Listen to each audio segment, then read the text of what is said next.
Wakati ambapo tunazungumzia masuala ya uchumi, kuna wengi ambao wanahisi kwamba mnasema maneno mengi, maneno makubwa makubwa, lakini la msingi ni kwamba biashara nyingi ziko katika mazingira magumu.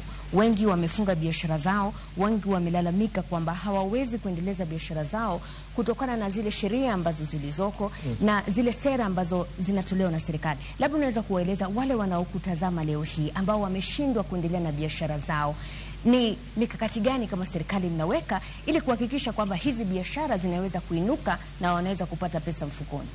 Asante sana. Ni kweli biashara nyingi zinapitia changamoto nyingi, na ni kweli wananchi wakiwemo wanabiashara wamelalamika na pia wametoa mapendekezo ya sheria ama sera ambazo wangetaka tuziangalie upya.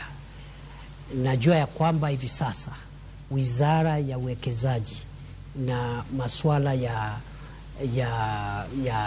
industry ama viwanda inaongea na KEPSA. KEPSA ni ile Private Sector Alliance ama kikundi cha wanabiashara katika sekta ya binafsi. Wanajadiliana kuhusu mambo mawili, na jana wamekuja hapa kunipatia mahali wamefika katika majadiliano. Ni leseni gani ambazo tunapaswa kuziangalia upya, na vile vile masuala ya ile levies ambazo zinatolewa na mashirika mbalimbali. Kwa hivyo swala hili la ugumu wa wanabiashara wetu ni swala ambalo tunaliangazia, tunajadiliana na wale ambao ni washikadau, na serikali iko tayari kutoa mwelekeo ama sera mpya za kuzingatia uboreshaji wa biashara. Ile jambo ambalo nimesema, manake watu wanakwenda Krismasi, hawana hela mfukoni, watakula nini sikukuu? Unajua hayo majadiliano sio ya Krismasi, ni ya kurekebisha. Na Januari kutakuwa na hela za karo zinazohitajika. Kwa pia hiyo mjadala sio wa maneno ya karo, ni wa kurekebisha idara zetu na ili biashara zetu zipanuke.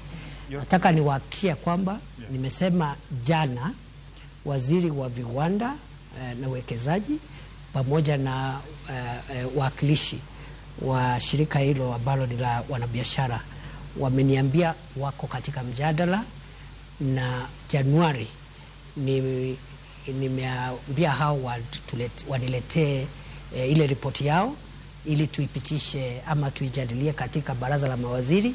Kwa hivyo mwakani tutakuwa na mfumo mpya, sera mpya, sheria mpya za kuboresha biashara. Lakini pia kuna wale ambao wanasema, nikimalizia, kuna wale ambao wanahisi kwamba hizi biashara kuna mazingira magumu kwa sababu wale ambao wanapata mshahara, kwa mfano, zile pesa ambazo wao hutumia kwenda kwa hoteli, kwa mfano, kwenda kununua chakula, zimepungua kutokana na yale makato ya mishahara. Kwa hivyo wengi wanashikilia zile hela kidogo walizobakishwa nazo, ndio maana hizi biashara hazisongi mbele. Unasemaje kuhusiana na hili? Unajua, nimesema ya kwamba Wizara ya Hazina ya Kitaifa imesema ya kwamba iko na mambo manne ambayo inataka kushughulikia ili kujaribu kusawazisha maneno ya kiuchumi na kuhakikisha wananchi wamepata nafuu ya kiuchumi katika household, yani katika individual level, sababu tumekuwa tukikabiliana na mambo ya kijumla. Sasa tunakabiliana na mambo ya kibinafsi, na kati ya hayo majadiliano kutakuwa na sera mpya za mambo ya ushuru na mambo ya kibiashara. Lakini la muhimu zaidi ni kwamba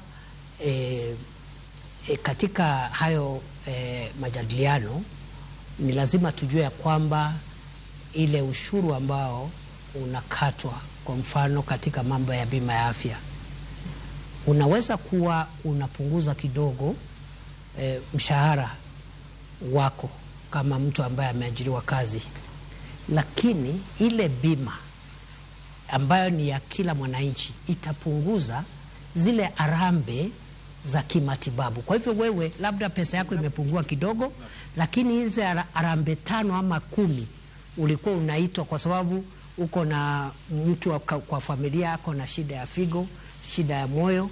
Hizo harambee zikipungua, there is a net off. Kuna vile hiyo mkato imekunufaisha hata kwa njia zaidi kuliko vile ilikuwa.